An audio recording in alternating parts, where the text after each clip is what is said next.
ఎవరైనా సరే తన కాళ్ల మీద తాను నిలబడే స్థాయికి చేరాక కలిసి బతకడానికి ఓ తోడు కావాలి. ఆ తోడు తన మనసుకు నచ్చాలి. అప్పుడు కలిగేదే అసలైన ప్రేమ భావన. వయసులో పుట్టేది ఖచ్చితంగా ప్రేమ కాదు, ఆకర్షణే.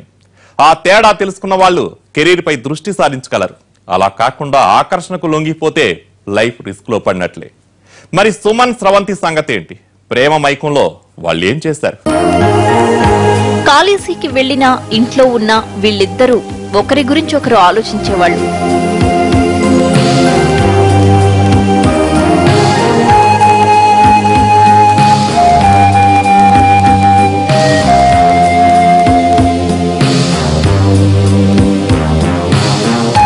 క్లాసులకి డుమ్మా కొట్టి సినిమాలని షికార్లని కమలాపూర్ దాటి హుజీరాబాద్ వరకు తిరిగేవాళ్లు.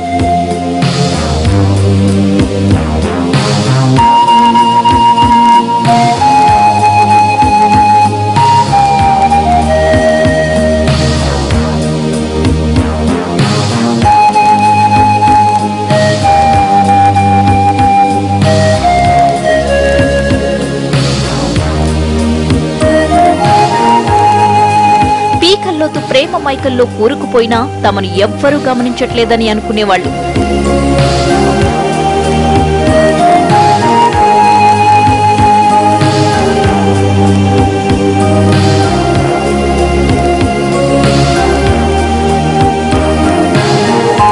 పిల్లల మనస్తత్వాన్ని, ప్రేమలో పడితే వాళ్ల ప్రవర్తనలో వచ్చే మార్పుల్ని పెద్దోళ్లు ఖచ్చితంగా గుర్తించగలరు. సుమన్, స్రవంతి వ్యవహారం కూడా రెండిళ్లలో పెద్దోళ్లకు తెలిసిపోయింది.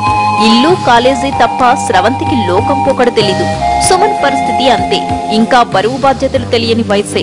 అందుకే వాళ్ల పెద్దోళ్లు ఆవేశపడలేదు. వీళ్ల విషయంలో సున్నితంగా మందలించారు. సుమన్, నువ్వు ముందు బాగా చదువుకోవాలి, పైకి రావాలి. అమ్మాయిలతో స్నేహాలవి వద్దు. నువ్వు రోజు ఇక్కడి నుంచి కాలేజీకి వెళ్లే పని లేకుండా హుజూరాబాద్ లోనే ఓ రూమ్ అద్దెకి తీసుకున్నా.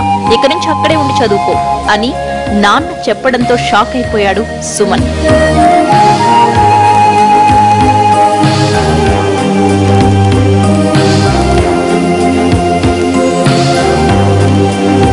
ఆరు నెలలుగా కలిసి తిరుగుతూ ఎన్నో కబుర్లు చెప్పుకుని తమ ఫ్యూచర్ గురించి ఎన్నో కలలు కన్న వీళ్ళిద్దరూ ఒక్కసారిగా కలత చెందారు.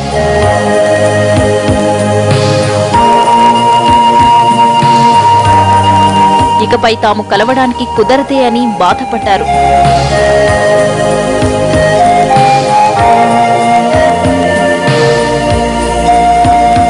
రామాలయం దగ్గర చేసుకున్న బాసలు, బస్టాప్ చుట్టుపక్కల కలిసి తిరిగిన ప్రదేశాలు తలుచుకుంటూ వీళ్లు తీవ్రంగా కలవరపడ్డారు.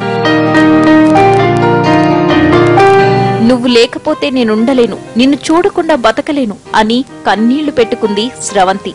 తన ప్రాణానికి ప్రాణమైన స్రవంతి కళ్లల్లో నీళ్లు తిరగడంతో సుమన్ తట్టుకోలేకపోయాడు.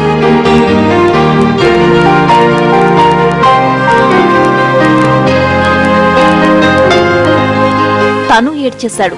తమ ప్రేమ విషయాన్ని ఇళ్లలో చెబుదామనుకున్నారు. అంతలోనే వద్దనుకున్నారు. ఇప్పుడే చెబితే గొడవలు జరగొచ్చనుకున్న వీళ్లు కొన్నాళ్ల తర్వాత వాళ్లకు చెప్పి వాళ్లను ఒప్పించి పెళ్లి చేసుకుందాం అనుకున్నారు. తమ గురించి ఇద్దరూ రకరకాలుగా ఆలోచించారు. ఎంత వెళ్లొద్దనుకున్నా పెద్దల మాటకు కట్టుబడాల్సిందే కదా. తను వెళ్లక తప్పదని సుమన్ చెప్పడంతో స్రవంతి మనసులో బాధపడుతూనే సుమన్ కి ఆల్ ది బెస్ట్ చెప్పింది. చివరికి భారమైన అడుగులతో, మనసులో భరించలేనంత బాధతో ఇద్దరూ ఇంటి దారి పట్టారు.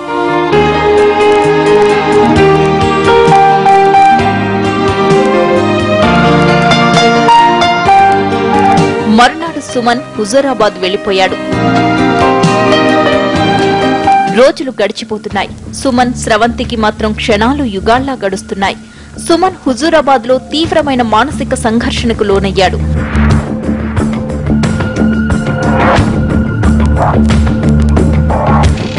ఇక్కడ కమలాపూర్ లో స్రవంతి పరిస్థితి కూడా అలాగే ఉండేది. టీనేజ్ లో మనసు దేనితోనైనా బంధం పెంచుకుంటే అదంత త్వరగా వీడిపోదు. ఆ పరిస్థితే వస్తే ఆ లేత హృదయాలు తట్టుకోలేవు. రోజు కలవడం, కబుర్లు చెప్పుకోవడం, నవ్వుల జల్లులో తడిసి ముద్దవడానికి అలవాటు పడిన ఈ ప్రాణాలు ఇప్పుడు తట్టుకోలేకపోయాయి. ఒకరిని విడిచి ఒకరు బతకలేక ఈ మనసులు తీవ్ర కలత చెందాయి.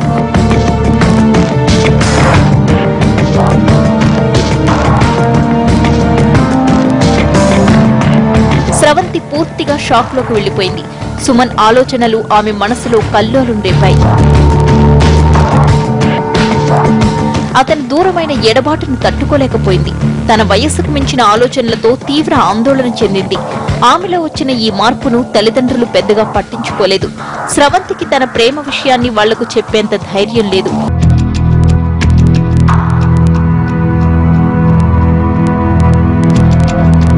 పెద్దోళ్లకు చెప్పలేక, సుమన్ను కలవలేక ఆమె మనసులో గూడు కట్టుకున్న ఆవేదన, అసహనం ఆమెకు బతకాలని ఆశనే చంపేశాయి. ప్రేమైనా ఆకర్షణ అయినా దానికి లొంగనంత వరకు విద్యార్థులకు మానసిక సంఘర్షణ ఉండదు. ఒక్కసారి వాటిని ఆహ్వానిస్తే మాత్రం ఎడబాటును తట్టుకోలేరు. మరి స్రవంతి ఏం చేసింది? షార్ట్ బ్రేక్ తర్వాత